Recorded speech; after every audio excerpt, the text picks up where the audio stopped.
Hi guys, it's Brittany. I wanted to make a video today because I just had a crazy experience, a crazy interaction with Air Canada where they actually compensated us a lot of money for flights that we had delayed back in December, back at Christmas time, December 2022. So chances are somebody watching this video is also owed money by the airlines and is maybe not making a claim. So I want to let you know that there is money out there. Please give me 5 minutes of your time and let me help you get maybe $1,000 directly deposited into your bank account. So just really briefly, our situation here with Air Canada was that we were traveling for Christmas last year when we showed up at the airport in Boston after taking an hour-long Uber to get to the Boston airport, only to discover at the check-in line that our flight was delayed by 2 days. We had a flight connecting in Toronto and then going to Vancouver. The entire thing was delayed for 2 days. It had happened sometime between the time that we checked in the morning and we arrived at the airport. So it was a really short window of time that they let us know that our flight was getting delayed. Anyway, it was a pretty awful travel day because we were traveling with my toddler who was 18 months old at the time. We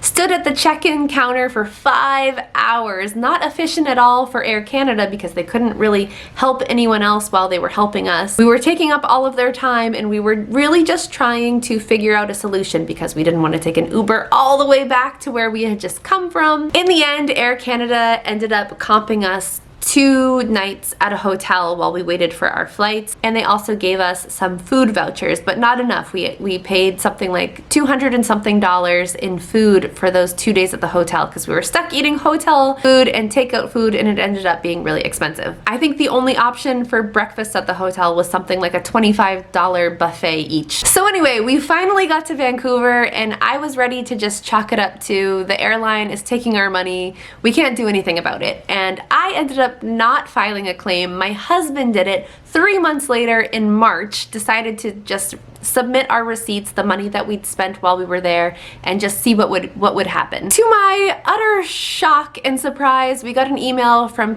Air Canada recently getting back to me about our claim and asking some follow-up questions, which were actually a little bit annoying. But anyway, we answered their follow-up questions and they wrote back to us and said, you are owed $1,000. And then within days, Air Canada direct deposited $1,000 to each of us plus $200 and something for the food. So here's what I want to let you know. If you have had a flight in Canada, to Canada, or from Canada, or connecting in Canada, you don't have to be a Canadian citizen or anything like that. Just if you had a flight within Canada in the last year that was delayed 3 or more hours, and the reason for the delay was something more than just the weather. Basically, it was the airline's fault that they delayed it, and they didn't let you know at least 14 days in advance. You are owed money. They have to give you money if you claim it, and they won't let you know this. Nobody told us this at the airport, that we had rights, that we were owed money as passengers. There are protections in place in Canada. It's the law. It really depends on small airlines versus large airlines, and then exactly how many hours you were delayed. If you were delayed more hours, you get a lot more money versus if you were only delayed 3 hours. But still, you get some money out of this no matter what. And you have 1 year to make a claim, and they're supposed to get back to you within 30 days. Air Canada did not get back to us that quickly, but they did get back to us.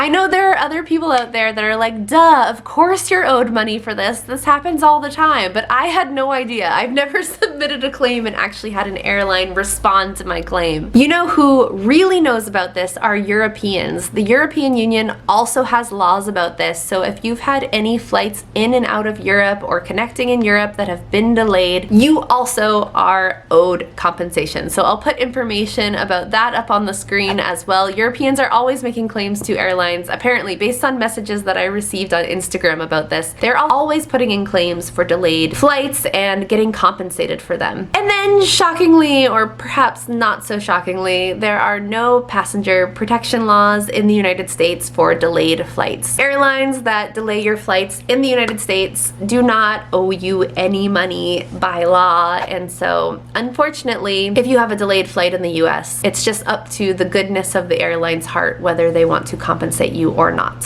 I'm gonna put some really useful links down below to some resources that helped me out when I was researching all of this, but basically what I want to leave you with is that if you think you're owed money from an airline, don't sit on it, don't hesitate, and don't be intimidated by it or bored by it, I guess. Don't just let it sit on your to-do list. Just look it up right now, Google it, Google the airline that you flew, and Google complaint or compensation. It's probably a lot easier than you're imagining right now. Get it done, and in a few months you might have a big chunk of money that you didn't expect direct deposited into your bank account. Please, if you've dealt with any kind of compensation from airlines in the past, let us know about it in the comments down below. Thank you so much for watching, and I'll see you in my next video.